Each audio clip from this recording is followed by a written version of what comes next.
Hey everybody, welcome to one more round. Today I've got I got a treat for you. So I've got Michael Roviello. Am I pronouncing that Yeah, correctly? you said it right. Okay. And Michael and I, we've known each other for probably 3 years, maybe 4 years, And what was cool is I had an IV therapy company for a while. In fact, we just closed it down at the end of this last year. Great business, during COVID, helped a ton of people. And at that time, we were looking for partners that served the same kind of client, somebody that was really into their health and wellness. And we got word about a company called Optimyze. And my partner, he owns a gym called Burn It, Build It, and it was just north of Optimize. And Michael's like, hey, come and meet us. So we got a chance to know each other there. I ended up becoming a member at his Tempe location for a couple of different stints in between my health issues. And it was phenomenal. I learned a lot there, and I thought his background being, number one, a military man, Wim Hof certified trainer, and creating not only just a company that helps with recovery, but really a tribe and a group of people that are dedicated to making their lives better. So, welcome. Thank you. Thanks for having me. Absolutely. Good to see you again and learning about your journey. I mean, I've been following it online, and I was just like so shocked because, when I met you, you were in such great shape. You were active, you were healthy, you had the IV company, you were working out, you were into physical fitness. You're the last person I would have ever thought that would have some sort of heart issue. So I'm so glad that you're healthy and you're here with us. And thank you. yeah. What a crazy journey to follow. Yeah, I mean, it's the first time I've seen you since your heart right. transplant. That's right. Yeah, because I think I was a member all the way up until I went in the hospital again in 2023. Right. But I think you were at a lot at your other stores. I didn't see you very often down there. I think Lauren and Katrina. I probably have that second name wrong, but they were always there, and it was a great environment. But yeah, it's been life throws different things at you. Yeah. And all you got to do is figure out how you're gonna deal with it. Nothing you can do about it. But very thankful. Things are good.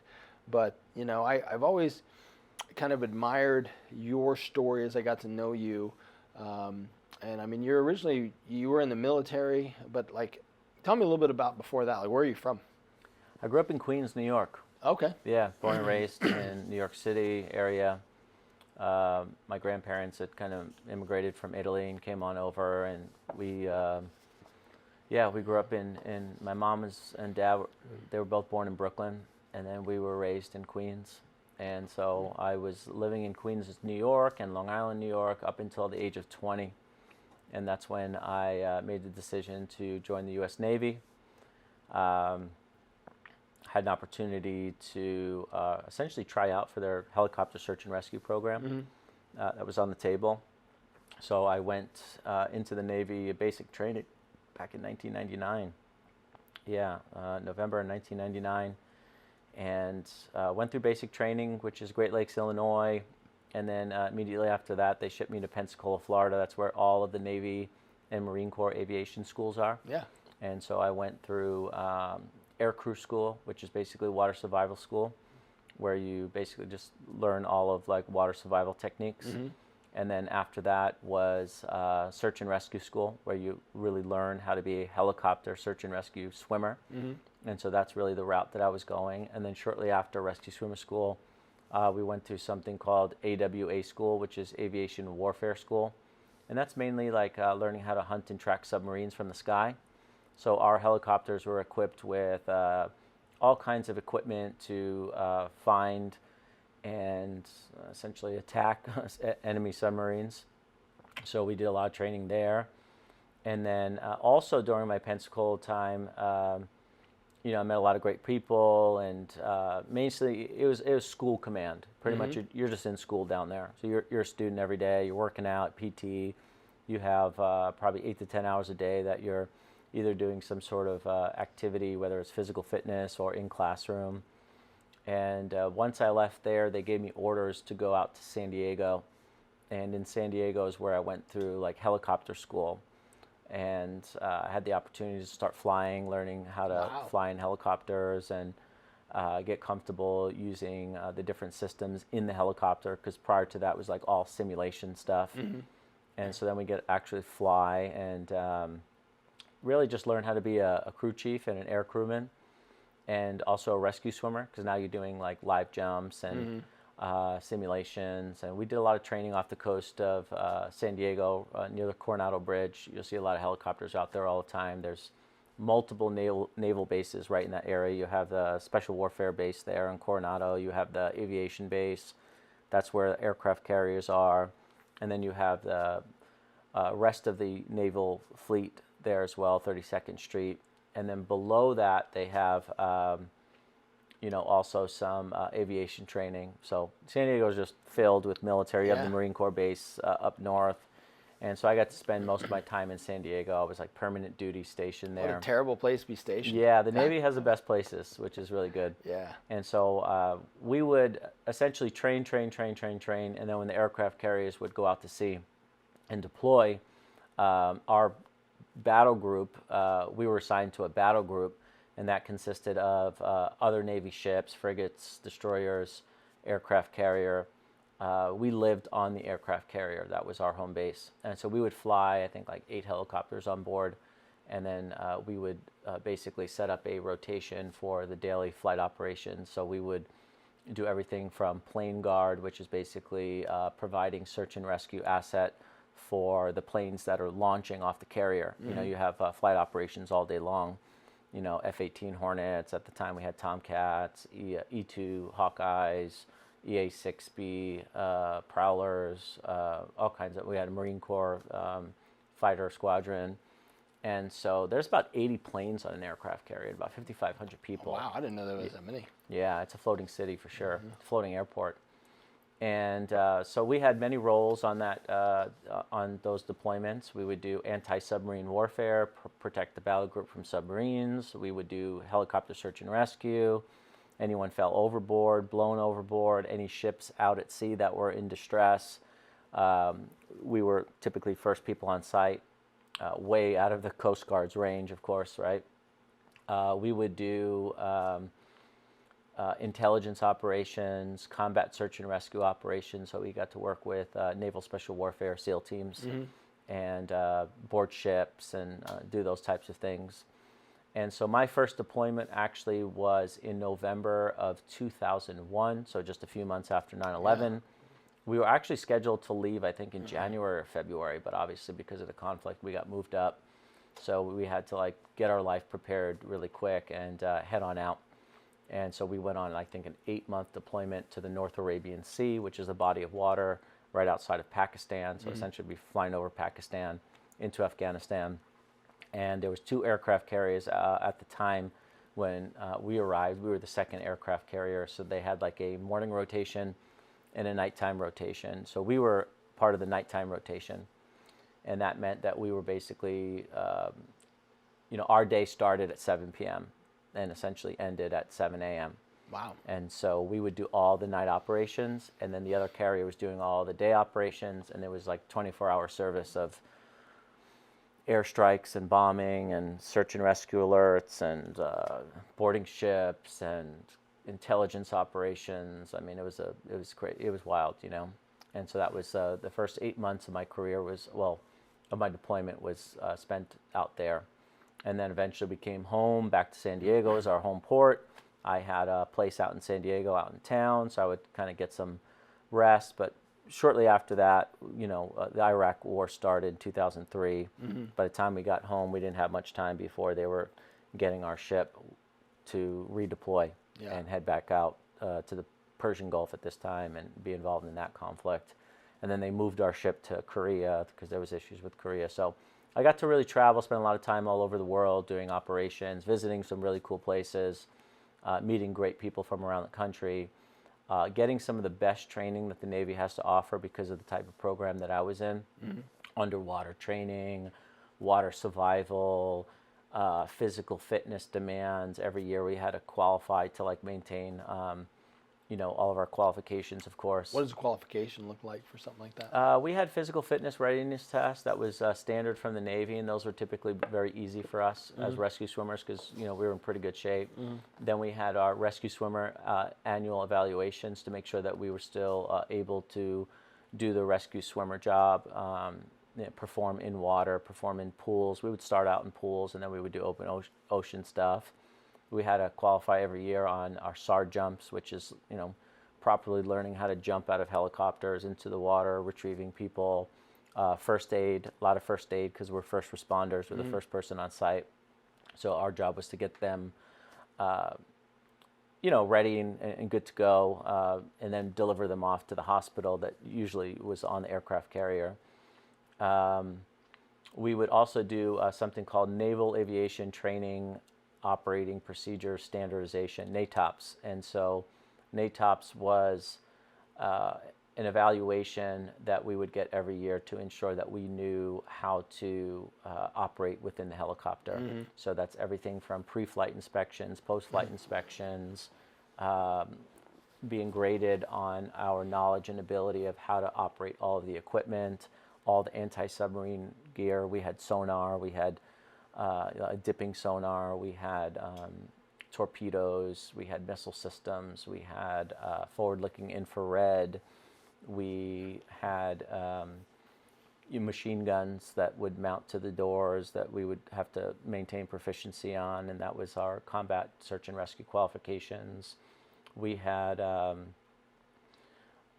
really a lot of flight safety stuff because a lot of things could go wrong in a helicopter. If a helicopter has problems, they don't glide and they just fall out of the sky. Right. They can be very dangerous, and so a lot of safety was really embedded in us, and of course operations, communications. It was like a master's level program in just engineering and communication and operations, and it was just some of the best training I've ever received in my life. Wow. Now, you were deployed several times, it sounds like. Was there ever like an instance where you didn't know if you were coming back? We had one incident where we were in the North Arabian Sea, and it was late at night. About a couple of weeks prior, we had got notification that a SEAL team was coming out to our ship, and that there was some interest in some assets that they were going to be exploring. And so when the SEALs came out to the ship, they would usually work very closely with us because we were, a helicopter unit, the only helicopter unit on the ship. So we were essentially their delivery vehicle and their extraction vehicle. So we had a team of SEALs at the time, and we didn't have in-flight refueling capacity. So we would have to carry a lot of fuel, these things called external fuel tanks. And that would just allow us to travel further, of course, right, with the external fuel tanks.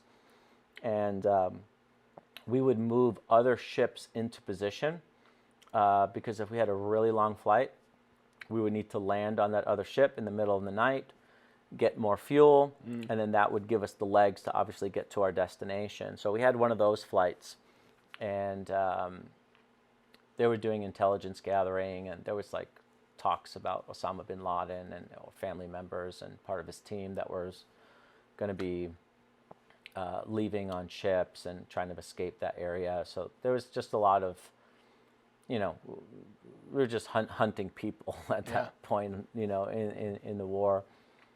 And we took an entire Navy SEAL team. We took a group of SEALs on our helicopter. And they come with a lot of baggage. They have all kinds of backpacks and computers and weapons and all types of things that they're going to need out in the field. So they have a lot of gear. Plus we have external fuel tanks. Plus we have Hellfire missiles. Plus we have our gear, which is our backpacks, our rifles, and all kinds of different things. So it was the middle of the night, and it was packed. It was dark because you don't want any light. So the whole goal is like, you might be able to hear us, but you're going to have a hard time seeing us at nighttime. So even our little lip lights that we would use, we had a little green button on our mouthpiece that we were talking to, and that's how we see, because the cabin is pitch dark. And so we would put black tape over that as well. And so everything was blacked out. And everyone's, well, not everyone, but the air crew were on night vision goggles. But night vision goggles they're not that great. They're not like the movie show? If the moon is out, Yeah. you can see really well. If the moon is, if it's low, if you just don't have a lot of moon lighting, the night vision goggles don't work as well. At least the old ones did. This is back in like 2001. So it's just dark, and you're like looking through 2 toilet paper tubes. So you lose all your peripheral vision as well. So you really train and learn how to operate on night vision goggles, and it's very stressful on your brain. Just looking through toilet paper tubes for 3-4 hours at a time, trying to make out colors and just trying to make out like images really, and you're in the ocean. Yeah. I mean, it's not like you have trees and other things to reflect off of. It's just like vast open space. And the issue that we had was, I guess the pilots didn't punch the charts correctly, and all that really means is that their ability to determine how much weight do we have, how much power the engines have, and do we have the power necessary for flight and get to our destination. And so apparently there were some issues with that. So the minute we took off the aircraft carrier, because flight operations had stopped, they were done. They were basically just allowing us to launch to go do this mission, and then they would wait for us to come home, and retrieve us. Stay in communication, of course. And the minute we lifted off the ship, and usually what we would do is sidestep over the water. So you'd, come up in a hover, sidestep over the water, and then you would basically take off for flight, really. And we have something called a rad out, and the rad out basically determines what your distance is from the ground. In this case, it's water, and so that's always changing because of the waves, right? And all I remember is that the helicopter fell out of the sky. And so I'm looking at the altitude, and I'm basically yelling at the pilots to pull power because I see that we're basically dropping below the flight deck.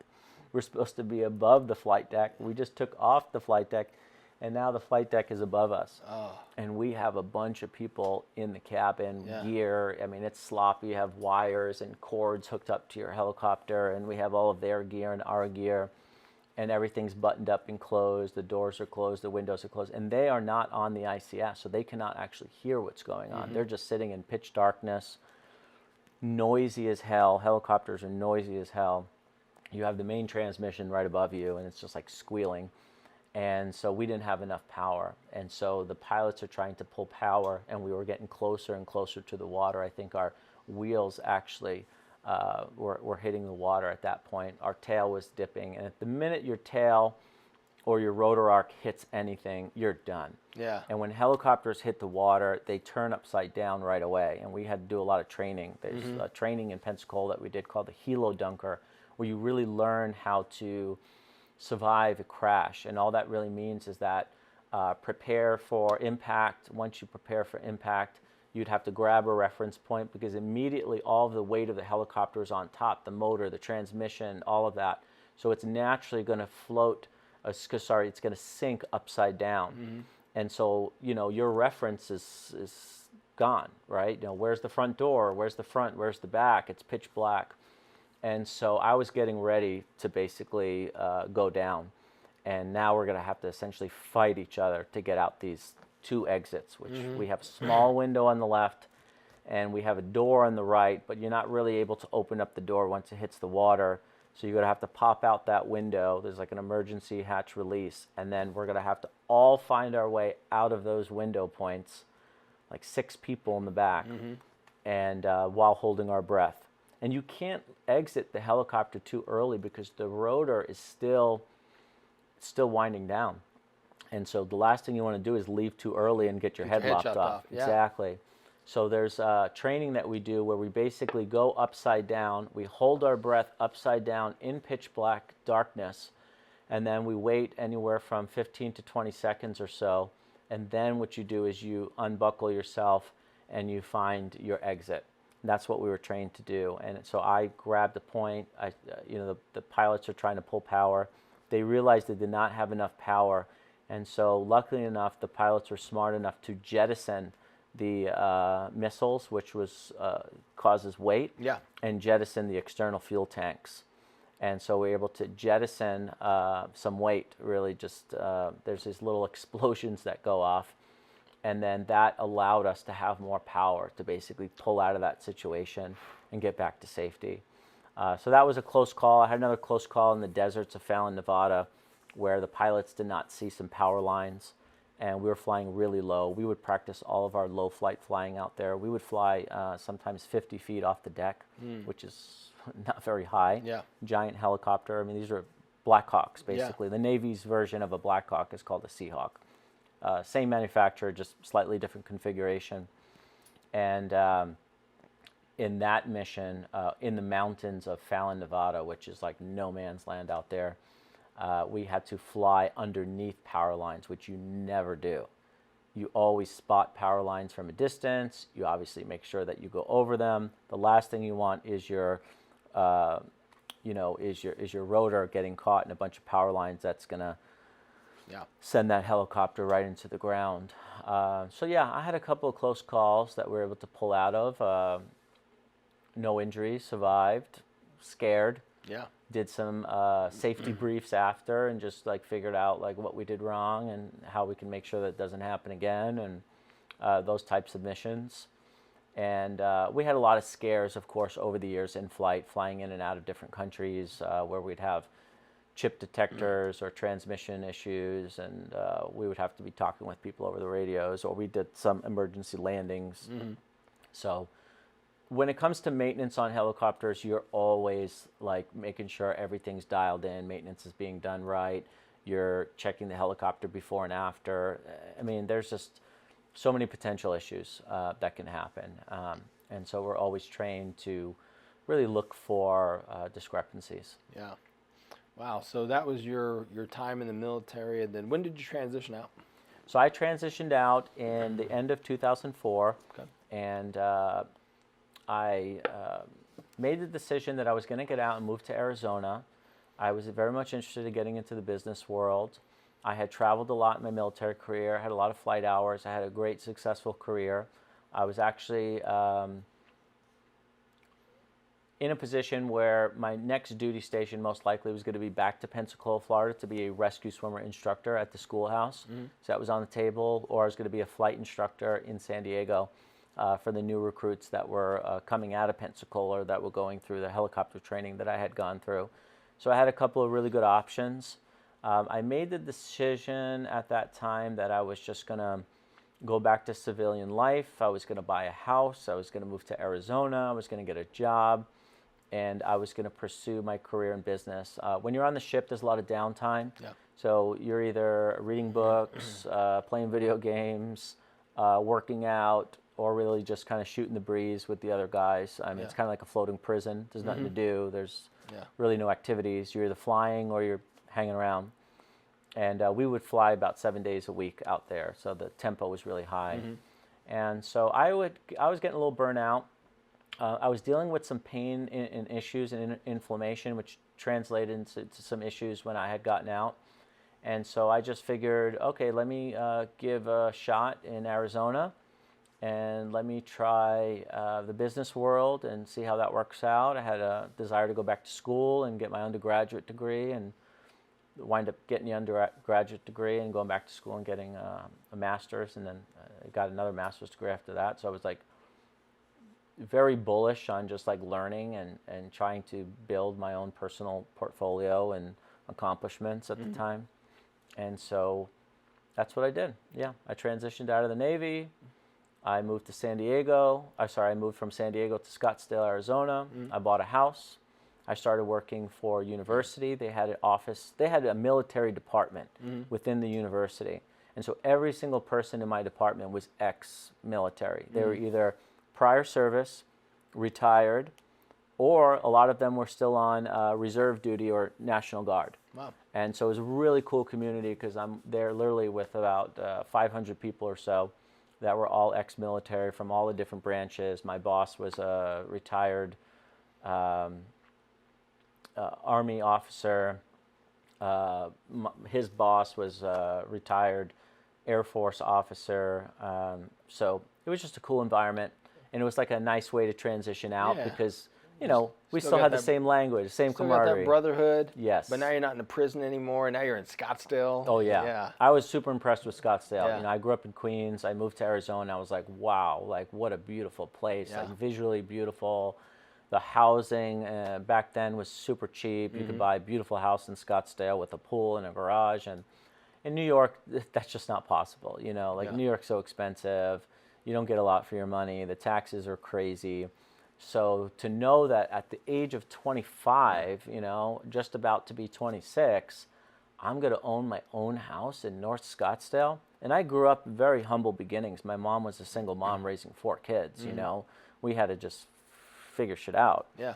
And I was just really excited for life. I was like, man, I'm coming out of the military. I had my Montgomery GI Bill at the time. I can go back to school for free.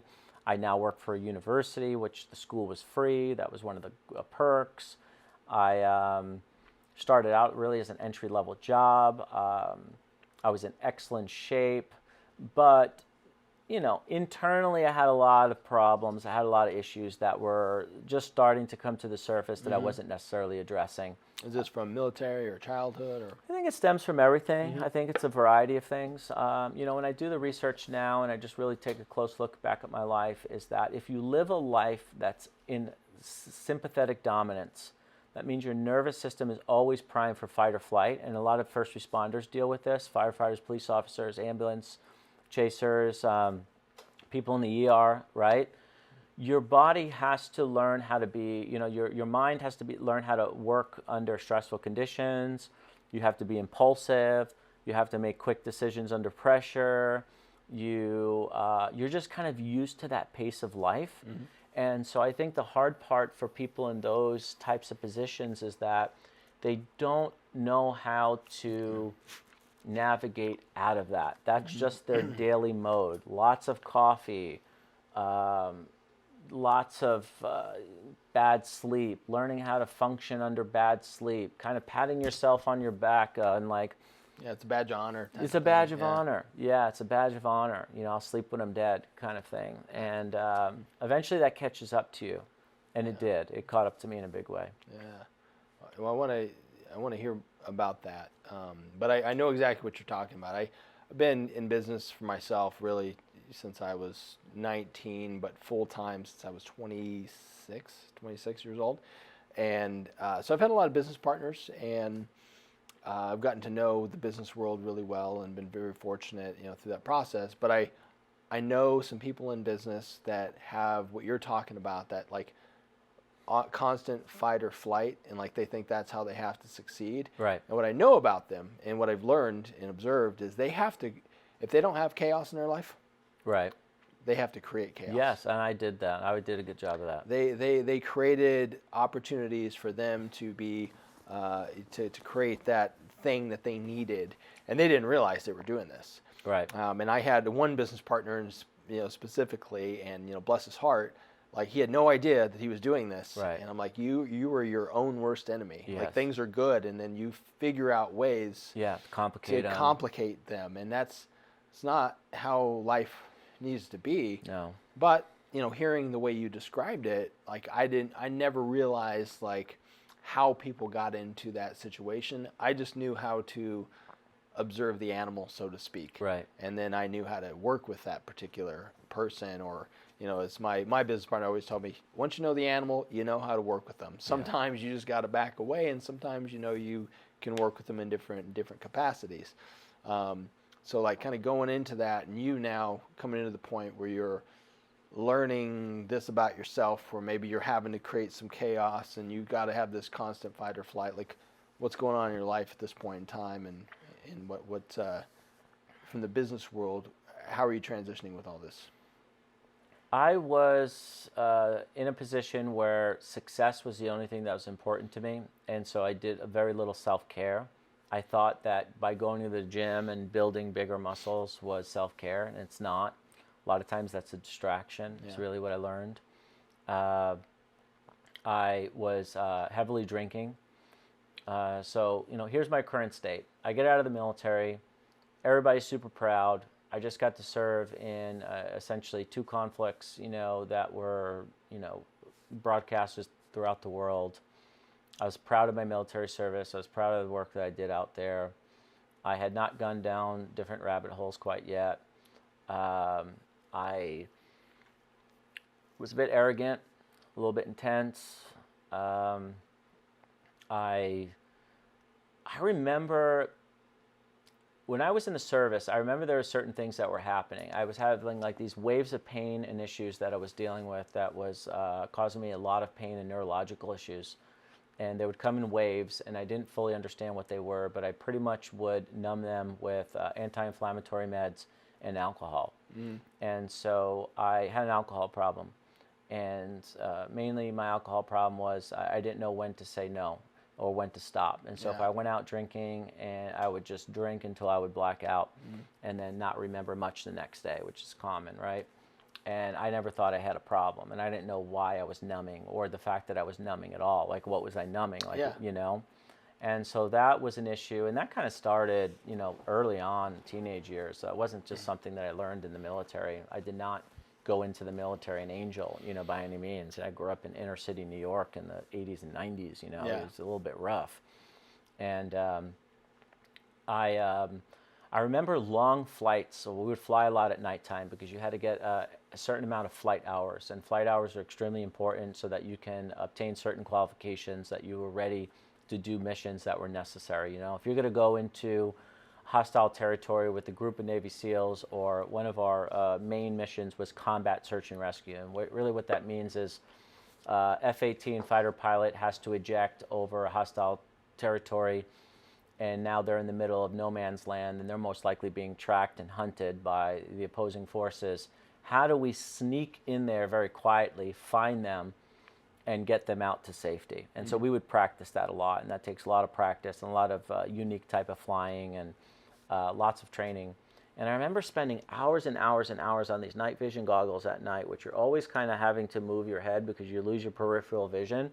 And so you're always scanning. And I remember driving home from those flights after we would land back in San Diego or Fallon or wherever we were, and just being so mentally exhausted. And but the problem was, when I would lay in my bed, I could not shut my brain down to sleep. And so I would lose sleep, and then I'd have to wake up the next day and sometimes do it all over again, or do some other mission or physical fitness training. You know, last thing you want to do is like, oh, we're going for a 5-mile run at 8 a.m., you know, after you didn't sleep at all. And I wasn't taking good care of my body. I was just eating whatever was available, you know, bulking all the time, right? And so there's things started to like show up throughout my career, especially the back pain, neck pain, cervical spine pain, really. And when I got out of the military, they really started to show themselves, and they really just started to creep up on me. And then it got to a point where it like really got out of hand, and I had to go get surgery and that kind of stuff. And so I really had to unwind my life and make a lot of decisions and change my perspective. But really what I needed was like to change my mindset, and that type of thinking and that type of approach was going to lead me down a wrong path. But, you know, I always tell people, on paper I looked great. You know, I had a house in North Scottdale. I bought my first house at 25 years old. I was in great shape, right? You know, I looked like I was. You looked like you were in good shape. Yeah, I looked like I was in great shape at the time. I had a bachelor's degree. I had a master's degree. I mean, my family, like, this is a big deal. You know, we were a blue collar family. You know, my dad was you know, bus driver. You know, my mom had worked in the schools. You know, so for me to have a house at 25, for me to have a bachelor's and 2 master's degrees, everyone was so proud, and I was proud too. But little did they know, you know, that inside I was really suffering. And only the people closest to me, girlfriends, you know, I had a girlfriend at the time that was living with me, and you know, so she was around my day-to-day behavior, and like, yeah, like, you're not okay. You know, you're not okay. And I share this on other podcasts, but anxiety is a very interesting thing, and it could show up in a lot of different ways. But I would dry heave a lot. That was my issue. I was like developing ulcers. You know, I had stomach gut issues, you know, and I didn't know anything about gut health back then, you know. Every single morning I'd wake up, take a shower, get ready for work, and I spent the first 5-10 minutes of my shower dry heaving and puking. And people, my girlfriend at the time was like, that you should go get that checked out. And I didn't make the connection that it's like a mental health issue. Yeah. I just made the connection that's like, I need some sort of Pepsid or Yeah. something like Yeah, that. treat the symptom. Yeah, like I don't really know what's happening there. So I would say I struggled with anxiety. I struggled with PTSD. I struggled with sleep disorders, and that started to show its face in chronic illness. I started to get inflamed. I started to have joint pains. I had serious neck pain, and that translated into like serious neurological issues that at that time when they were starting to diagnose and try to find out what was going on, they thought initially I had multiple sclerosis, which is a pretty damning disease, and my grandmother had it, so it's like hereditary. So I was really nervous that this was going to be my future. I saw her as a young boy. I saw her have MS. Pretty much my entire life she had MS.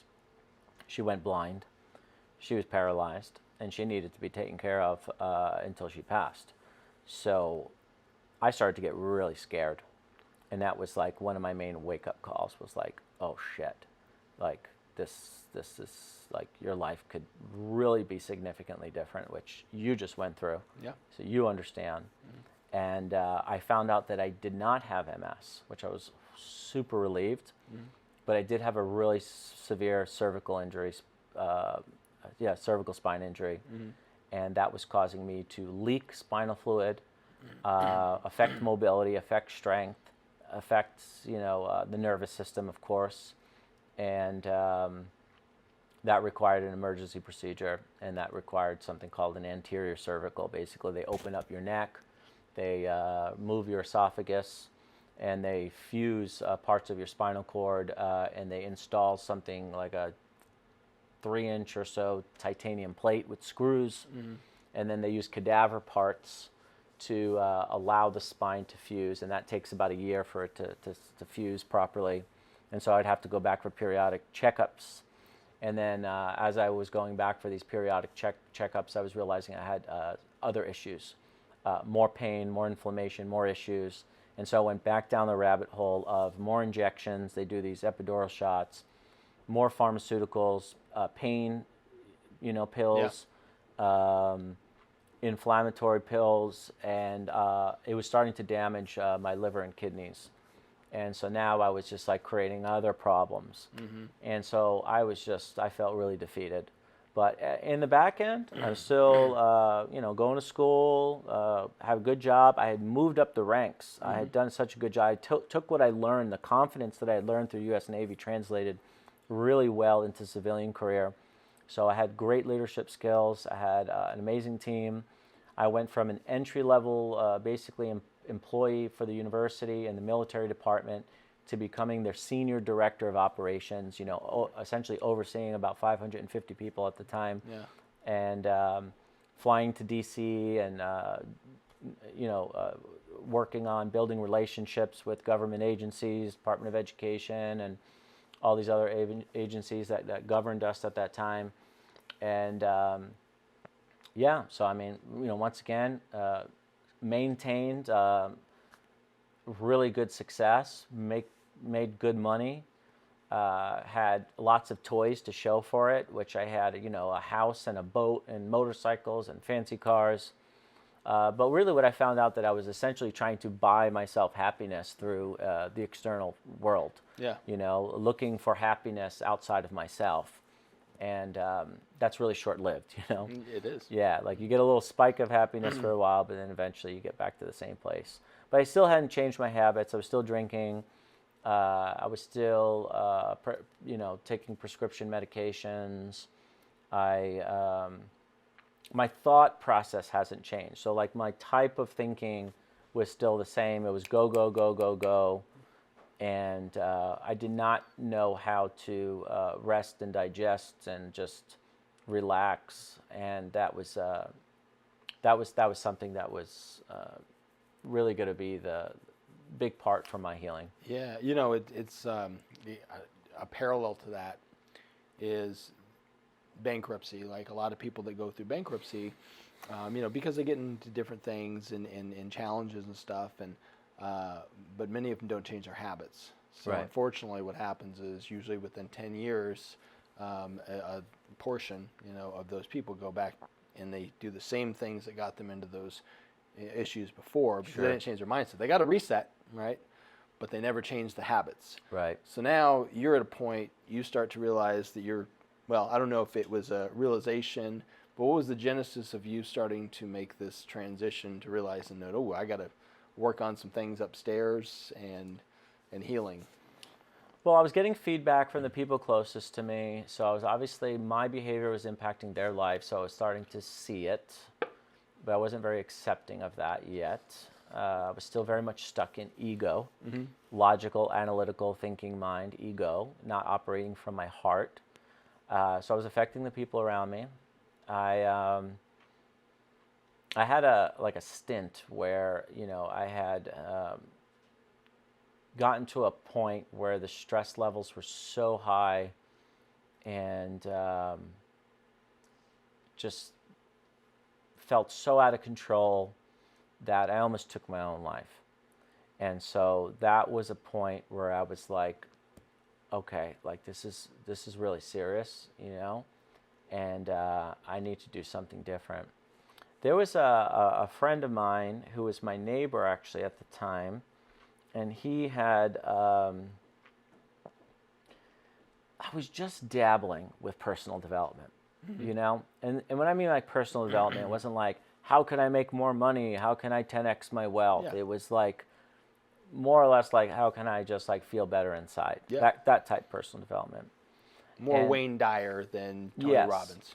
Yes. And Tony Robbins was there. Nothing wrong with Tony Yeah, Robbins. he was Yeah, there yeah. actually. I I was consuming some of his stuff, but it wasn't about business. We'll say Dave Ramsey in juxtaposition to Wayne Dyer. Yeah. Yep. And so my neighbor at the time, I had given him this documentary that I had watched and I had found it interesting, and it was what was that documentary? It was all about the power of manifestation. It's like learning about The Secret. Yeah, learning about power of manifestation, and I was like, oh, that's really intriguing. And he really went down the rabbit hole on with it. I just like watched it and was like, oh, that's interesting. Yeah. But it opened up my mind to like different things. Yeah. And then he had gone to a program called Landmark Forum. I don't know if you know about that. It's like a personal development program, and it's global, and they do a good job. Yeah. And so he invited me to go, and I went. And then we started talking about things that were, just very outside of things that I had learned previously.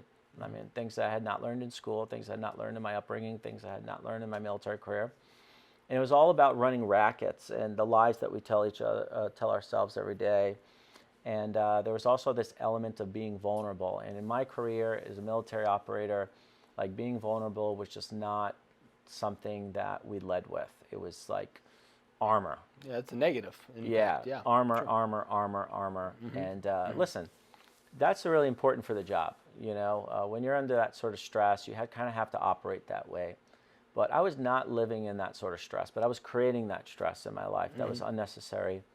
And so I really started to learn about the mind, about communication, and I started mending relationships. Part of the training there was like learning how to mend relationships. So the first relationship that I mended was a relationship with my father, which is extremely important to me because he had left when I was young. And I had all these stories, right, about why he left. And, it was affecting my relationships, really. I hadn't connected the dots until I went to the training. And I had one of the most beautiful conversations with him one day. And I was just in a different state. And I was not coming from my mind. I was coming from my heart. And I called him and I apologized to him. And he's like, apologize to me? Why are you apologizing to me? Like, I left you kids. Like, he was sorry for what he did. Sure. Like, I should be the one apologizing to you. And I said, and you can, but I need to get this off my chest. I need to let you know that, I've been basically like running these stories and they've been impacting my life in a negative way. and blaming you for so many things, and I don't want to do it anymore. And so I just want to have a good relationship with you. I want to move forward. This is maybe like 2012 or somewhere around there. I forget. But I said, we have so many years left. Let's move forward without constantly revisiting the past, and let's just have a nice relationship. He was living in Albany at the time, upstate New York, and I was able to go out there and visit him and spend quality time with him, and he had come out to visit me a few times, and that was really healing. Yeah. So I really believe in the power of forgiveness, and that was a big changer for me. But there were some other people in my radar that was influencing me in a positive way. I read a book, The Power of Now, Eckhart Tolle, and I really liked what he had to say about the mind, where it's like if you spend too much time in the future thinking about what might happen, and the way I look at it is this: if you took a screenshot of all of your thoughts from the moment you woke up to the moment you went to bed, how much of that screenshot did you spend in the present moment of your thoughts? How many moments in your day, how many thoughts in your day you were present? And how much of that time are you spending planning the future or anticipating the future? Or how much of that day were you thinking about the past, revisiting, recircling, like constantly, really just, wondering, could I, should have, how did this have worked if I would have done it differently? Right. Just replaying this recording in your mind. And I found out that I had a tendency in my thought patterns to really be too forward thinking. I was constantly spending too much time in the future. And that was generating and creating a lot of anxiety. Yeah. And really what I needed to learn was like, how the hell can I be more present? Yeah. Like, what can I do to be more present? Because all of these books that I was reading was like, the power is in the present moment. That's where life is. Life is not in the future. It's not in the past. Life is here. Like, that's great. How do I do it? How do I do it? Yeah. And so that just basically had me exploring some things. I started to explore meditation, which I had a really hard time with. I started to explore breathing exercises. I started to explore float tanks. I started to explore spirituality. I started going back to church. I spent more time alone instead of like constantly like being involved in group stuff. Hey, we're all going to the golf tournament and we're gonna get wasted and we're gonna get shit faced from 10 a.m. till midnight, and I just started saying no. I just started saying no to all the invitations that were coming my way. Like, hey, we're gonna if it involved large crowds drinking and potentially like drug use or something like that, I was just saying no. I was just like, I'm good, thanks. And I spent a lot of time alone, and I watched a lot of documentaries, and there was some amazing documentaries around that time that like opened up my mind to different things. I started to reflect on my life a little bit about the war, and so I used to be like gung-ho pro-war, and then I really started to change my behavior and was like, no, like, war is bad. People are making money off these wars. We are essentially being sacrificed to basically put money in companies' pockets. Like there's something wrong here. This is not good. And so I started to see the propaganda very clearly, and it started to bother me. And I became very anti-war, essentially. I started resonating with Ron Paul's message at that time, and I had gotten a group. I had organized a group at that time, and it was for the Wounded Warrior Project. And we had taken about 50 guys around town, and women, 50 men and women around town, all of us on our motorcycles. We drove from from Phoenix, Arizona to Balboa Hospital in San Diego, and we raised money. We brought clothes and goods, And we basically got to spend the day at the Balboa Hospital. And the group that we spent the time with was the Wounded Warrior Foundation. And they were transitioning men and women out of war who had gotten severely injured. So you're in a room where these guys had just gotten back from Iraq at the time, or Afghanistan. They had gotten their legs blown off, they were blind, they had severe burns, they had their arms blown off. I mean, the worst of the worst. Now they're at Balboa Hospital in the Wounded Warrior Project, getting care. They have family coming to visit them, and basically they're going to be transitioning out of the military. They can't serve anymore because of their conditions.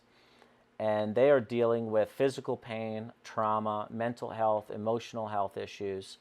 And we went there to basically brighten up their day, donate money to the organization that was supporting them, and donate things and spend quality time with them. Mm. And so that also really opened up my eyes just to see the ugliness and the nastiness of war. And I left that trip really having a different perspective and wanted to do something about it. And actually I got involved in politics at that time and was working very hard locally to get Ron Paul elected for president at the time he was running. And I liked his message, and a lot of his message is really much in alignment with the current administration about peace and, you know, and the military-industrial complex and all those types of things. I was learning about that very early on, way before a lot of people had opened their eyes to the issues. And yeah, it was just it was a good change in my life and transition, and I was learning a lot. I was doing a lot of self-exploration, spiritually, meditating, praying, having a relationship with God again, which I didn't really have. I never like left Him completely, but I wasn't putting any energy into the relationship. He was there. He just wasn't the connection you were there with, talking to every day. Right, right. I didn't know how to ask for help either. You know, I was like too proud to ask for help. So I was really just changing my lifestyle. So I have my surgeons telling me, Michael, you need another surgery. This fusion that we did worked, but you have other complications that we need to go back and repair. I was on pharmaceuticals. I was still drinking. And I was still kind of living a pretty intense life. Go, go, go, go, go, working, going to school, all that. Not giving myself like time to even process and repair and reflect. And then I was starting to go to seminars. And then throughout those seminars, I was making small changes in my life. And then throughout my daily practices started to improve, where I started to do things like meditation, wind down, get better sleep, slowly start to make changes to my diet, be kinder to myself, be kinder to the people around me. And what I realized is that the more I leaned into this new Michael, the less pain and issues I was having with my spine. The minute I went back to my old habits and I went out and on a bender and drank and partied and like, you know, wasn't necessarily happy with my behavior, or I just wasn't giving myself any downtime, I was crippled in pain. So a book I read at the time was called The Mind-Body Prescription, Healing Back Pain and The Divided Mind, all written by a guy named Dr. John Sarno. And he talked about psychosomatic pain and something that many people have in our society, which is called tension myoneural syndrome. And so I worked in a corporate office, and I would look around, and, you know, because I was the director and people would have to get approvals, you know, to go on FMLA and leave and take time off and all those things, I started to see these patterns and behaviors, like their personality traits and the types of pain that they were dealing with. And I'm like, oh, there's a connection here. Like the way their personality and the way they live their life is actually generating physical pain for them. And they were like going through the same loophole of like injections and pills and trying to get diagnosis, and just like in this wheel of doctor's appointments that were leading to nowhere. And so I really learned that there is a very strong connection between the mind and the body, and that was something I wanted to deeply explore. And then that took me on my next chapter, which eventually I got into plant medicine, and I got into Wim Hof method, and I really started to understand ancient wisdom of the human race. Hmm. Yeah, and the Wim Hof method, I didn't know anything about it until I met you. And you actually taught me my first breathing, techniques. In fact, I think we were in it was at the Tempe location. Yeah, the And biocharger. the Right? biocharger, yep. So you kind of took me through that process of the breathing and all Right. that, and I found it super helpful. It was something I continued to do, and but then you kind of told me you were a trainer for him, Yeah. and I looked into who Wim Hof was, and pretty incredible story. Right. But like, tell me about that part of your life, and then how that transitioned into Optimyze, which is basically not only a mental, no, or I shouldn't say not only a physical, but a mental recovery space, if I'm seeing that correctly, of what Right. it's designed to be. So in 2014, I had watched a documentary. I was a documentary junkie. I was just learning. I was going to seminars. I was just consuming lots of information and putting certain things into play that I found beneficial. And I was starting to read a little bit about psychedelics. And I was intrigued with psychedelics because they had this capacity to get people to make significant changes in short periods of time. And so I had heard all about, of course, growing up, mushrooms and LSD and those types of things, and I had some experiences as a teenager, but never in a ceremonial, therapeutic way. And so I'm skipping a lot of beats here, but I basically, in 2014, I had the opportunity to go to Brazil to visit somebody that I knew there. And she was very much into psychedelics at the time. She had met a local group of people, and they were doing something called ayahuasca. Mm-hmm. And I didn't know much about ayahuasca. I had referenced it.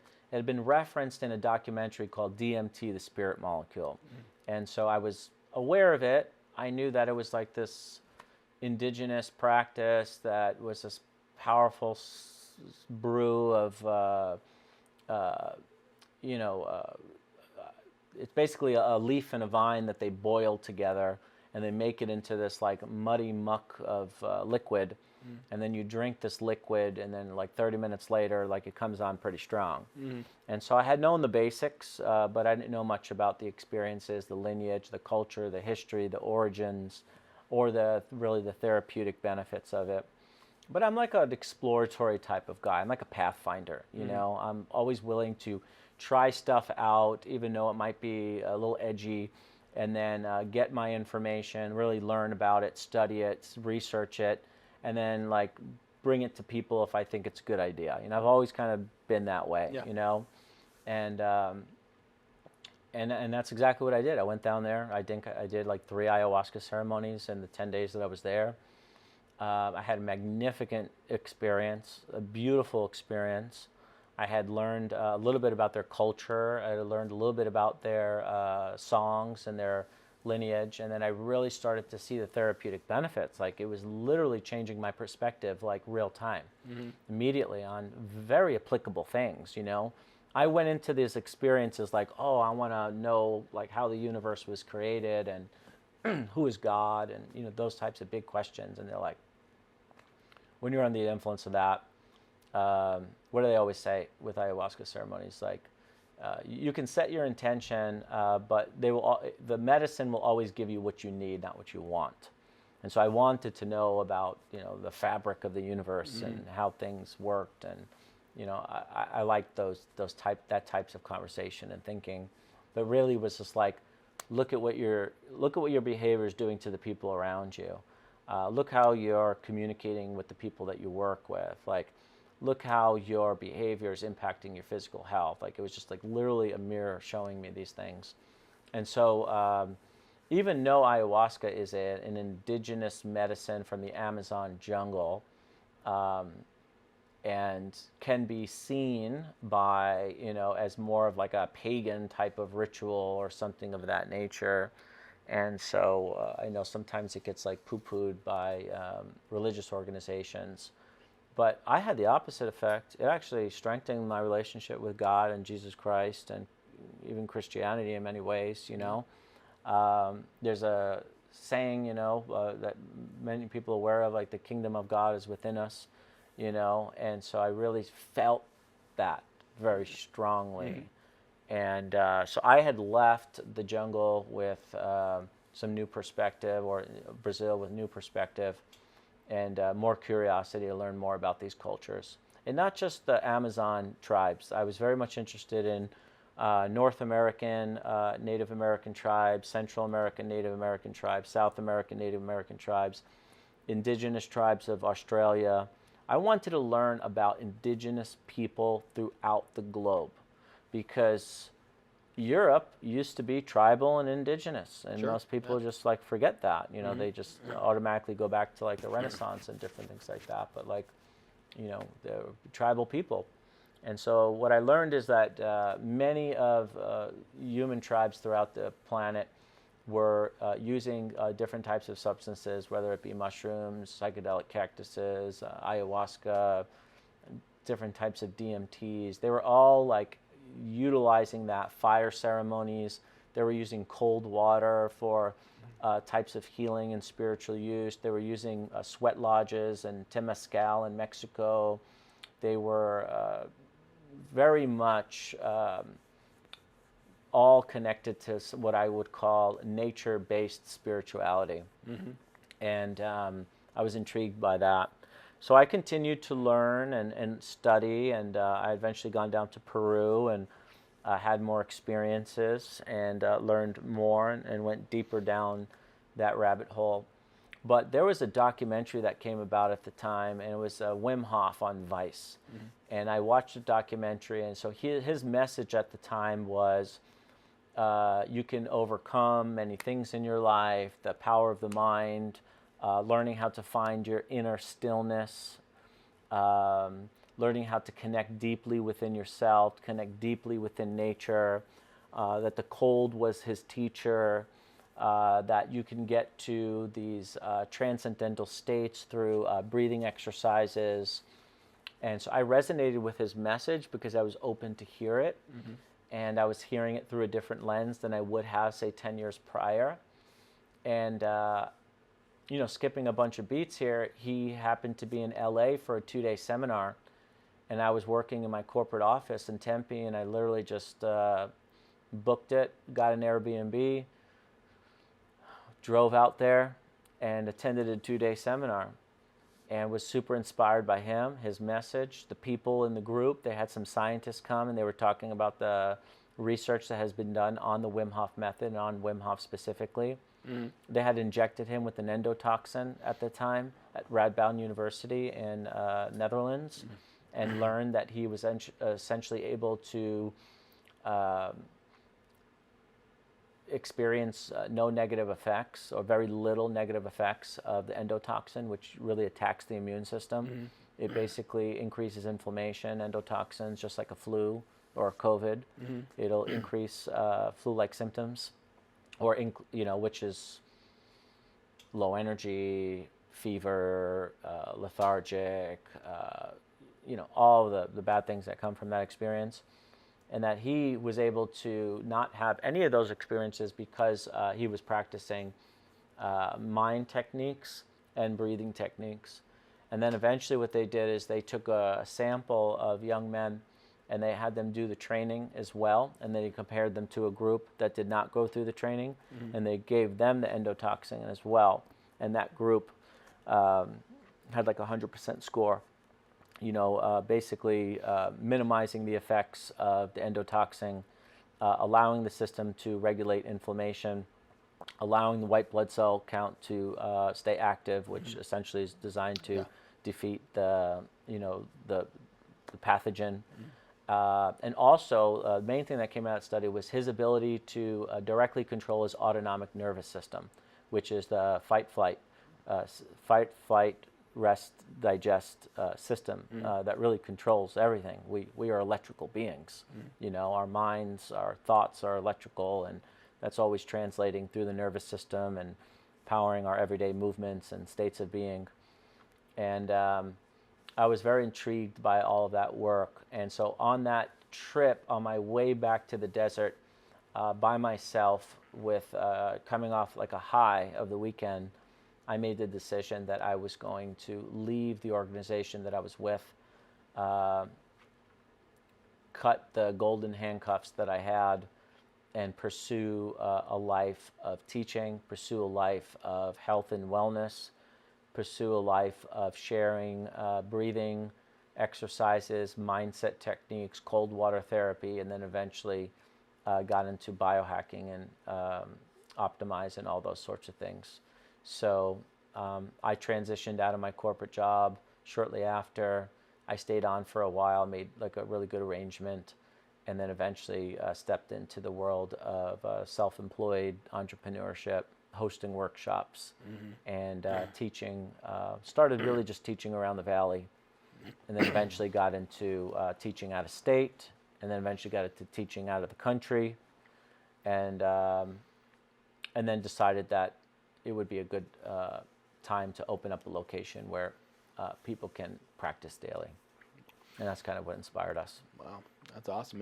It's an amazing journey. You know, if everybody who's been listening to this, right? You're going through, growing up in Queens, through the military, all the things you learned that you don't know are hardening you to get in the corporate world and doing very well by many people's standards and having all the trappings, and then realizing that's really not what life's about, and going through this journey, and getting to a place where now you want to convey this to other people. It's a really cool journey, and so you start Optimyze. Now you're an entrepreneur, right? You ever been self-employed at this point in time? I dabbled with entrepreneurship, but always kept the corporate job because that's where the money was coming from. Yeah. So I had ideas, but I found it very difficult to manage both, and so I wasn't able to really get the wheels off the ground on my ideas because I was always being pulled back into dealing with things that the company required my time for, and so I had to really take the leap of faith.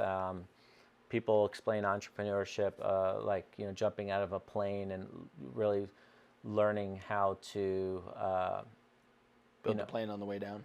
Yeah, build your plan on the way down, learning how to parachute on the way down. Like you really you're never going to have all the ducks in a row. And so you just have to move forward, and you have to learn and adapt and make changes as you go. So when you built your first facility in Arcadia, if I remember correctly, when I walked in, you had your the warm sauna bath or whatever. You had your infrared saunas over here. You had your cold plunge, which was actually a big one that multiple people could be in, if I remember correctly. And then you had the red light therapy in the back. And these are all pieces of recovery of things that you would kind of put together that would help somebody, right? Right. So walk me through, I'm a new person coming into your facility. How do you take people through that journey if they've never been through it, like myself at the time when I came in? Yeah, so the journey starts off dry, and so we incorporated something called compression therapy, which is really good for the lymphatic system. It's good for the heart. It's good for circulation. And so that's those things you put over your legs, your yeah, arms, big and stuff. boots. I'll never do the arms again. The legs are great. They got really popular in biking community, like Tour de France, all that kind of stuff, because of the lactic acid that those guys build up in their legs. It's also used in hospitals for heart issues and stuff like that because it improves blood flow and circulation. And then after that, people transition to the infrared sauna. And so the whole purpose of the compression therapy is really just to get people off their phones, get people to unwind, settle down, just really be with themselves for a little bit, because we just go. And then infrared sauna is also a great technology. It's using infrared technology to heat the body. And so what's happening inside your body is that you are increasing heart rate and increasing blood flow. And so that's getting everything moving. And there's also a detoxifying effect from the sweating, right? There's obviously sweating. There's also a cellular response that you get from the stress of the sauna. Saunas are considered a hormetic stressor, so they stress the body in a good way. The study that came out of Finland showed significant decreases in all-cause mortality and improved benefits in cardiovascular health because of the blood flow and getting the heart pumping. And it's essentially moderate exercise. Yeah. But also you're helping the body detox, and we live in a world that's pretty dirty, with all of the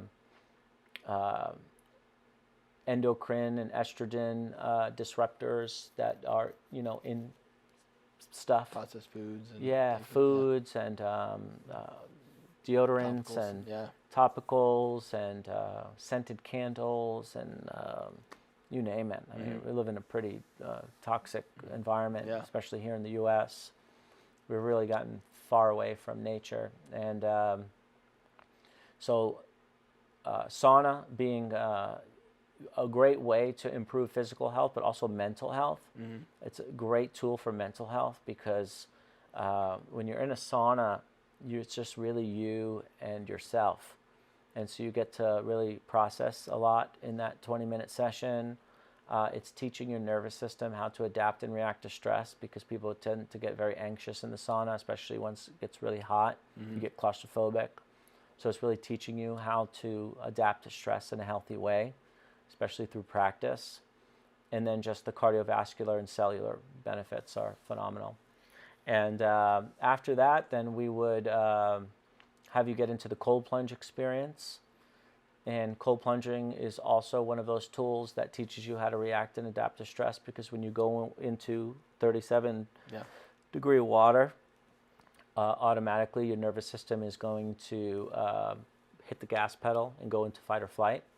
And so usually you have a rapid change in your respiratory rate. You start to, right? Yeah. Hyperventilate. And that's a stress response, just like if you got mugged or if you got into a car accident or if you had a panic attack, right? Your respiratory rate changes. And so basically you're putting yourself in that situation and then you're using tools like the mind and your breathing on how to navigate out of that. So it is a great training ground for mental health, learning how to control the autonomic nervous system, move out of fight or flight into a more parasympathetic, restful state. So that's really what we teach and train people. And then eventually, you're also getting other benefits of cold water therapy because you're getting an immune response. And so you're dampening and lowering inflammation through adrenaline release called norepinephrine. And you also have this free radical benefits because you are essentially cleaning up free radicals through something called cold shock proteins that are released from the liver. So you're cleaning up free radicals, you're having an impact on inflammation, which is pretty apparent in today's culture. A lot of people dealing with inflammatory issues. And then you're also getting this increase in immune response because you got this increase in white blood cell. And so you're boosting immune system, you're increasing and changing circulation in the body because the body's so smart that it knows to direct blood to the core, that oxygenated blood from your extremities to the core to keep your organs going and functioning. You're getting this huge release in dopamine. I think it's like 200 or 250% increase in dopamine, but it's a dopamine that stays elevated, so you kind of like feel good for a longer period of time versus these short little spikes. So you're also getting that. Norepinephrine is also a mood enhancer, changes mood. And so you're just getting this barrage of, cocktails of different internal, essentially internal, chemicals that are having a pretty powerful effect on the body. And so right from the cold plunge then, people will then warm up naturally and get their body moving and start to redirect blood flow back to the extremities. So we do some like warm-up exercises, and then they go into the hot tub. And then the hot tub is, once again, it's heating the body, so it's increasing heart rate, it's increasing blood flow to the extremities, and it's vasodilating, meaning that it's opening up blood vessels and arteries and all that kind of stuff. So it's opening blood flow, which tends to lower blood pressure. And then usually people would go from cold water to hot water, cold water to hot water, and do contrast therapy. And that's been used for thousands of years throughout different cultures. The Romans had what they call frigitariums or something like that. They had cold water bathing, and then they had warm water. And so they were using contrast therapy. Native Americans were using contrast therapy. They would go from sweat lodge, sweat tents to basically cold rivers and back to sweat lodge. You had ancient civilizations, bathhouses in ancient Turkey and throughout Europe. You had pretty much any culture around the world were practicing some form of cold water therapy or heat therapy in their practices for health, mental health, emotional health, and also for spirituality. And then after that, we started to incorporate red light therapy because we realized that light was one of the most important things that the human body needs. And I mean, just put somebody in solitary confinement, and put them in artificial light. I mean, they'll go crazy. Yeah. It's only a period of time. If you live in a place that has very little sunlight, you tend to find higher suicide rates and more mental health issues. And I really started to learn that light was extremely important. And so red light therapy is essentially mimicking the sunrise and sunset. And if you ever notice when the sun rises or sets, it looks kind of amber, has a different color to it than does in 2 o'clock in the afternoon. And mainly this wavelength is extremely beneficial for the body. And one of the things that it does is it releases nitric oxide from the cell and puts that nitric oxide into the bloodstream, which acts as a vasodilator, which opens up the blood vessels, which also helps to lower blood pressure. But nitric oxide is also interesting because it's antiviral in nature. It's a gas. And then what that allows is for more oxygen to dock inside of the cell. So you have the ability to basically improve mitochondrial function and improve the output of something called ATP. And ATP triphosphate is the most important thing. It's everything. It's like we are literally being powered by mitochondria in our cells that are bacteria. So bacteria are the little energy factories generating energy for the cell, and then the cell, of course, has its own job. And so every cell has its own job and responsibility, and they're only as good as their engine, and their engine is the mitochondria. So if you have a healthy life, you have healthy mitochondria that are producing adequate amounts of energy. If you have health issues and complications, and of course aging is also part of that, it's really the decline of the mitochondrial function. So, the big question is like, how can we improve our mitochondria and improve the output of ATP and energy production to live a vibrant and healthy life? And so I'm interested in all things that improve cellular health. And so then eventually we brought in something called PEMF therapy, pulsed electromagnetic field therapy. And what that does is exercises and pulses the cells, giving the cells the voltage that they need. And cells need voltage in order to do their job efficiently because we are electrical beings.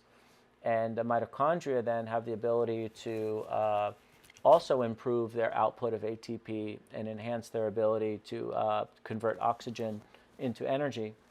And so we were really focused on mental health. We're focused on physical health, emotional health, and improving the body's ability to heal naturally and generate energy naturally. And so we teach all things from breath work, help people get into parasympathetic through sound healing. We use cold water and heat stress as training grounds for the mind and the body. We use light therapy and magnetic therapy, right? PEMF is mimicking the Earth's magnetic field. It's like grounding. And so we believe that light, magnetism, heat, water, air, essentially the elements of the planet, are really the vital sources of health that is everywhere and around us. The problem is that not enough people are spending enough time in nature. I mean, just think of an everyday person. Like you wake up, you have your breakfast, you have your coffee, you jump on your email or your text messages, you start responding, you get in your car, you drive to your destination, you're inside a building, you're under artificial lights for the majority of the day, You're in front of blue screens on computers. You're using your mind, calculating things, responding to emails, dealing with text message alerts, and trying to keep up. You're getting a barrage of this blue light that's constantly affecting your cells and your brain. Your brain is usually in a heightened state. If you really go down the rabbit hole on brain waves, you have beta brain waves, high beta brain waves, low beta brain waves, and then you get into alpha waves, theta waves, and then delta waves, which is sleep, and then you have this other wavelength above that called gamma waves. And so you're spending so much of our day in the analytical, logical thinking mind, not enough time in our body, very little movement. We're not walking enough. We don't walk anywhere in Arizona. It's just not set up for that. So we literally get out of our house, we walk to our car, we drive to our destination, we walk into the building, we spend 7-8 hours or more in the building under artificial lights in front of computer screens, and then we walk to our car, we drive back to our house, we walk into our house, and then a lot of times we're having dinner, and then we are settling down, watching movies or something like that in the evening. How much time did we have actually moving our body, pumping blood, moving the lymphatic system, grounding in nature, getting natural light? We're just not. Right. We're just not. The majority of people are not getting any of that. And so what does that translate into? It translates into chronic illness. Right. Chronic illness is inflammation, right? High sympathetic tone, typically. Nervous system is more geared for fight or flight. Then you have hormone issues. Then you have, all the other issues, the artificial foods, the dyes, chemicals, pesticides, ruining our gut health, ruining our gut microbiome.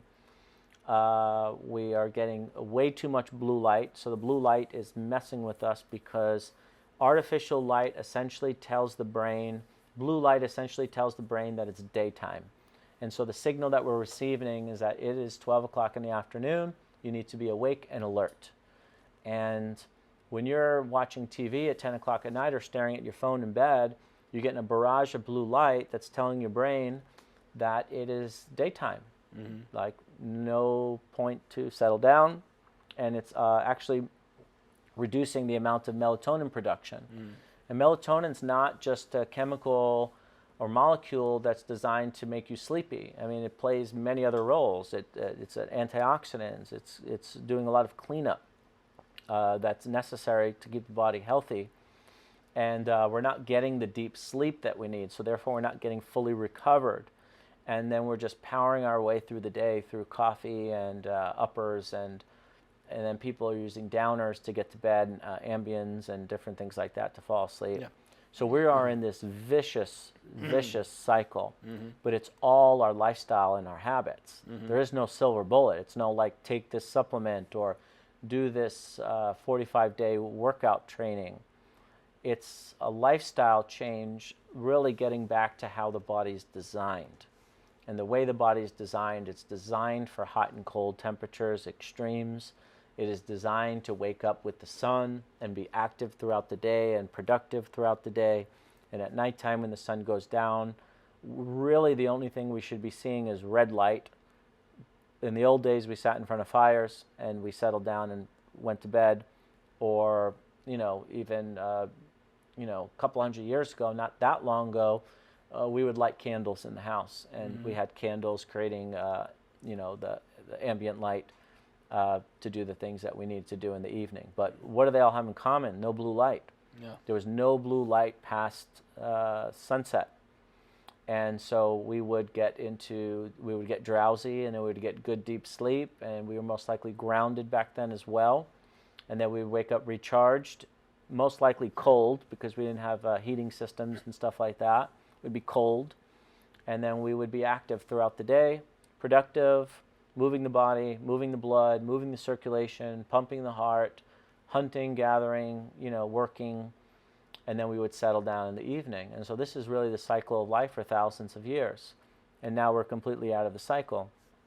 And we're all like looking for the biohack or the cure that's going to solve it all. And so really what I teach today is just like, how can we implement some of these ancient wisdom in everyday life?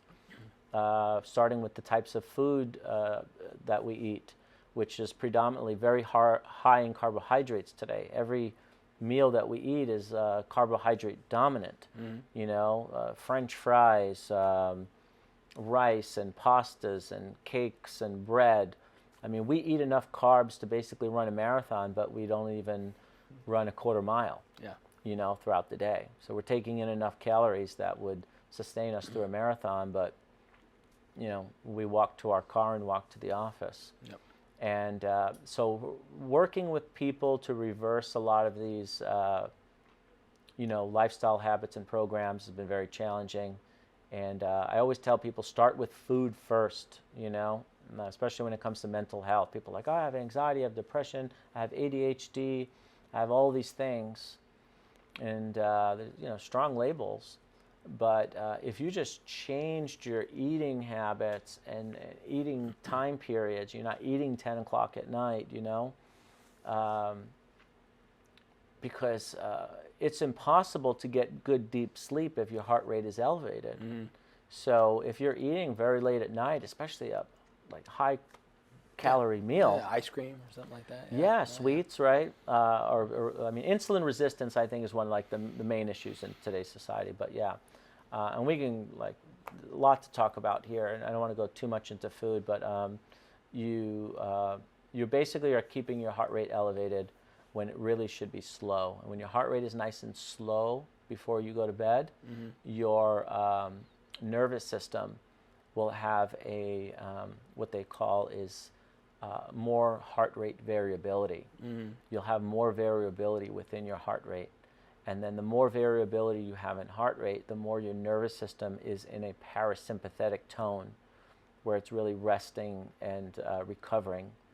If your body's processing food because you just ate, you know, 2,000 calories late into the evening, it's having to do a lot of work.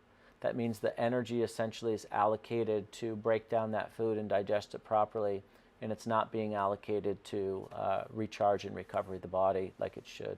So it's really our habits that are making us sick, with a combination of bad food and toxic environment. Yeah, no, I agree 100%. I mean, it's one of those things for me where, you know, I've gone through my own journey physically, and I can look back and know like the exact habits that were keeping me from achieving the mental health or the mental clarity, the physical health that I wanted to. And, you know, but at the time, you know, you think it serves you. And so many times in your daily life, you know, you're doing things like having your third cup of coffee or having a couple cocktails at night or, you know, whatever that is for somebody. And you're like, oh, well, this is serving me. You know, I'm having that third cup of coffee because I need it. Well, only so much coffee is really going to do anything for you. You don't realize that. You know, those cocktails are winding you down. Sure, it might wind you down for 30 minutes, but what does that do to your sleep? It's going to mess with your sleep, It's totally going to mess with your sleep. You know, I need to go through a drive-through to grab some food real quick, and I'll try to eat healthy. Well, unfortunately, when it comes to drive-thrus and fast food, there's just not a whole lot that you can do. Most of it has seed oils. Most of it has things that are inflammatory. You know, your best bet's going to probably In-N-Out and getting a double animal style, protein style, to where there's no bun, and that's the best, and that's okay. You know, every once in a while. So it's like understanding what your habits are every day and then dissecting it, but that takes stepping back. And that's why it's a lot of work. I think tying it into what Optimyze is it for me, from my perspective, what it allowed me to do when I'd been going was, number one, go in there, and I would say I'm because of all the things I've gone through, I'm very mentally fit, but it was like mental training every time I went in there.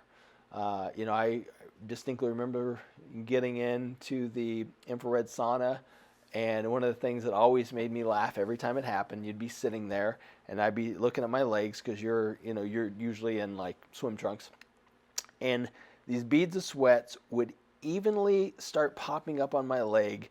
I mean, it was the weirdest thing ever, and they would all start popping up at the same time, the same size. I'm like, that is strange, you know. But by the time you get to 15 to 20 minute mark, you're sweating profusely. And you're stressed. And you're stressed, right? But then you go when I'd go into the cold plunge, and I love the cold plunge. First time I did it, I think I did it for 2 minutes because that was the goal. Right. But by the time I was done, I brought a lot of my friends. In fact, Dom, who owns the law firm up here, he had come, as my guest, and then he became a member. But we would go there, and that was kind of where we would meet and stuff. And Yeah, social outlet. yeah, social outlet. But then we were doing it at the end to kind of see who could, outdo each other. And I know it says like no more than a certain amount of minutes, but we did like 10 minutes. That was the highest I ever got to, and I waited until he was freezing his little feet off, and finally he got out, and I won in my opinion. But it's like those stresses you put on. So I saw it as a mental training, but also saw it a way to unwind, and I met a lot of amazing people there. Yeah, good networking. Yeah, it was great networking. So the way I see it is you've designed things that you saw that helped not only yourself, but really in your travels and the things you've done that helped in a very scientific way of how you structured the business. Right. And because of that, I think you've had a lot of success, and you've had a lot of people that have bought into going in not only the relationship side, the physical side, the mental side of it. And what I've seen, and it's kind of funny to me, because I've seen a lot of copycats, in the last 2 years or so. Yeah. And there's a guy I met. In fact, he owns some other like health clubs, but he started something similar. And I know some friends that were going there, and I'm like, okay. And he's got no chance. And I don't mean to be mean to anybody who's trying to innovate. If you're innovating and you're doing it with the right reasons, but I met the guy. He was doing it for money. Right. That's not why you get into what you do. Not that there's not great money if you build something great in any aspect of life. Right. But when you do it with the intention of what you just talked about for the last, I don't even know how long we've been talking, why you do it, the purpose, the function of everything and all that, that's the difference between being successful in life, and not just business, in life, because it comes from the heart. Everything you're doing has come from the heart. So I've appreciated that, and I've watched your journey, from in close in the building to afar, and I've watched, a lot of people that you've connected with. I don't know if you know, but my medical director, Dr. Jess. Yep. And she's very close to me and my wife, and amazing person, but she's very much into the biohacking and doing all of these things, and she's very, very smart. But I know she goes to Optimyze, and she loves it. And I can name 10 people that go there, to this day. So what you've created is amazing. So I love seeing the copycats. They're just not gonna make it. They don't have the right heart for it. Mm-hmm. But how do you feel about that? Like people kind of copying your idea? 'Cause there was no type of Optimize at all before you came around, in this area at least. Yeah, that's a great question. Reality is that these recovery services are building momentum, especially with the Make America Healthy Again movement. I feel like we've been part of that movement before it was a movement. One of the things that we saw, Jesse and I, in our community was like we had our own frustration with the medical system and pharmaceutical system, and the way outcomes, really poor outcomes, really, Yeah. I know people that run all these mental health and prescriptions, and I'm like, what point are you going to be done with that? If it's medicine, and shouldn't it work at some point, and then you don't need it? Mm-hmm. So I was just really frustrated with outcomes, and so instead of constantly chatting about it or yelling about it on social media or pointing out discrepancies in our healthcare system, we made a conscious decision to just do something about it. And even if it's small at a local level and it's just impacting the communities of where the stores are, like that was a good place to start. Yeah. And so that's where we did. And so we helped a lot of people over the years, and had a lot of transformation and stories, and people who were basically reversing serious conditions, autoimmune conditions, and fighting cancer, recovering from surgeries, or severe mental health issues. People have been on anxiety and depression medications for long periods of time. So we're really grateful to help a lot of people. When it comes to the copycats or people who've created similar models, part of it is inspiring in the sense that it's like really cool to see that they did that. The unfortunate is there's some groups that basically pretend like they did not get the idea from us, so they right. take a lot of credit for what they created, even though they were members of our facility and we had helped And them. it looks identical. And we had helped them out specifically, and I knew the issues that they were dealing with, alcohol and different things like that. And so for them to not like give back, I think that says about their own character. And so there's, can't control what other people do. Right. So at the end of the day, we just focus on what we do, our community, and how to consistently improve, how to improve our customer service and hospitality. We really just like, big picture, just like looking in, like I pretty much know everybody's life. Like everybody's life is pretty common in our culture. You know, people work a lot today. We get a lot of messages. We get a lot of emails. Everybody's trying to make ends meet. Some people are having a lot of success. Some people not as much success. We have anxiety and all types of things that exist in everyday life that are holding us back from really, stepping into our true power. We're all essentially like searching for happiness. We get these moments in our life. We just like, oh, everything is great. Life is good. Everything's lined up. My relationships are good. My friendships are good. Like I just feel at peace. And those are just like snapshots. And then we have like the hustle and bustle of everyday life. And so all just like searching for happiness in a way. So the way I see it is like if you can come into Optimyze feeling the whatever way you do from your morning or your evening or whatever you experience that day, and you come in the door and you meet with our team and you feel welcome and you go through these services and you connect with other human beings and you find friends and all that stuff in that environment, or even if you just want to be solo and doing your own thing, but if you leave feeling like even this much better, then we did our job. And so it's really a place where people can go and disconnect from technology, reconnect with themselves, and feel good naturally, energized. Like everybody's searching for energy. We all need more energy. We're just like looking for the next big thing to give us more energy.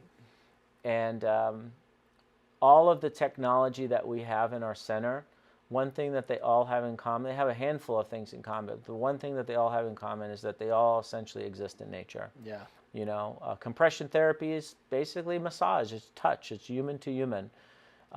Infrared saunas and traditional saunas are using heat that was traditionally used by, indigenous people using sweat tents, sweat lodge, and temescal. Cold water is, cold rivers and cold ponds and cold streams and cold oceans, hot water was hot springs, light therapy was the sunrise and sunset. The PEMF therapy is being in nature, grounded.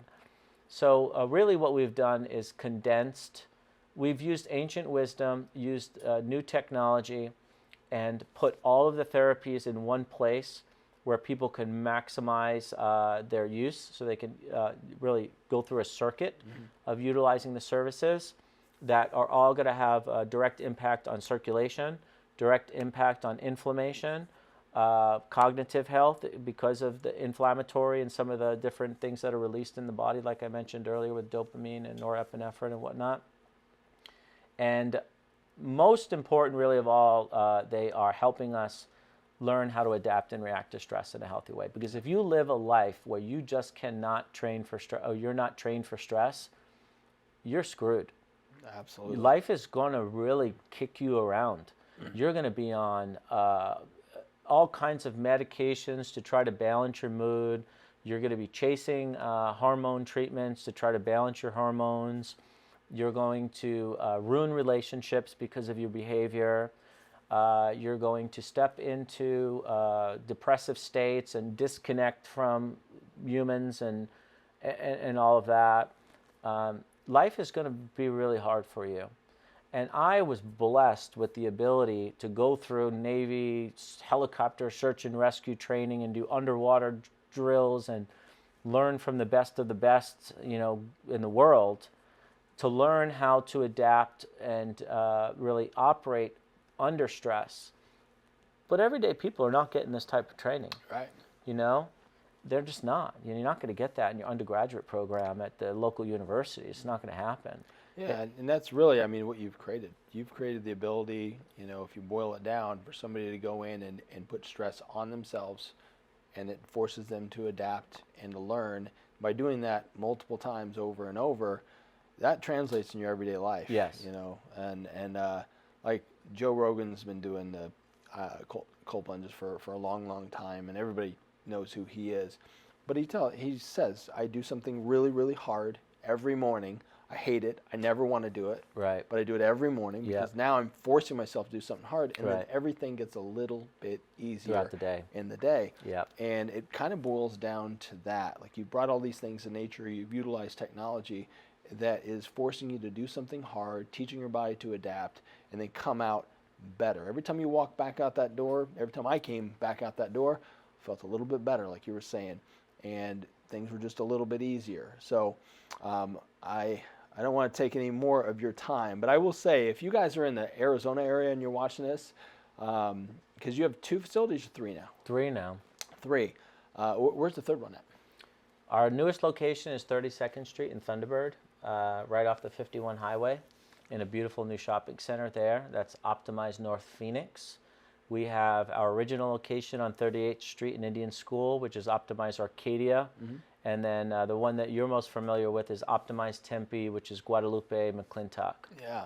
Yep. And I would recommend anybody who's watching this that's in the area, go in, and I think you have like a trial of, I don't know, $50 or whatever, so something to where somebody can come in and try a couple of the therapies. We have an introductory rate at $39 to utilize all the services.